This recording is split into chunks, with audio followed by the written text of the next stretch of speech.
చేసిందంట. Police station లో complaint ఇస్తే సార్ వాళ్ళు వెళ్ళి అబ్బాయిని తీసుకొచ్చి అమ్మాయిని తీసుకొచ్చిల్లంట.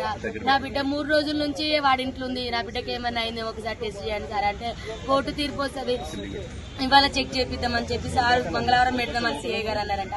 అక్కడ నుంచి దాన్ని ఇంటికి తీసుకొని వచ్చింది. మరి వాళ్ళని ఎట్లీడ్స్ పెట్టిలో నాకు తెలియదు సార్, వాళ్ళ లోపలనే ఉండే, వాడు ఎట్లా బయటకు వచ్చిందో తెలియదు. మా అమ్మ ఇంట్లో పూజ చేస్తాను రమ్మని బిడ్డ పిలిచిందంట. వెనకాలకెళ్ళి చెల్లె పూజ చేస్తాడు, వెనకాలకెళ్ళి తన చున్ని తీసుకొచ్చే వెనకాలకెళ్ళి వేసి బుద్ధి చంపేసింది సార్. చంపిన తర్వాత నా చెల్లె చావలేదంట, కొనుక్కుతో కొట్టుకుంటా అంటే మళ్ళీ పిలిచిందట. వాడు పోయిన తర్వాత రా మా అమ్మ చచ్చిపోలేదు, చంపేసినాక మనం ఇద్దరు వెళ్ళిపోతే రమ్మంటే వాడు మళ్ళీ వచ్చి సుత్తే కొట్టే సుత్తతోని కంతలు ముగ్గులు కొట్టి ఇవన్నీ గట్టిగా బిచికేసి ఇట్లా ఊరేసి కడుపులంతా గుద్ది చంపింది సార్. నా చెల్లె ముక్కు నుంచి బ్లడ్, నోటి నుంచి బ్లడ్, ఇల్లంతా పెలుగులాట చేసింది. వాళ్ళిద్దరితో మస్తు కొట్లాడింది నా చెల్లె బ్రతకడానికి, కానీ అవ్వలేదు. నా చెల్లె పెద్ద బిడ్డ చేసింది సార్. దానివల్ల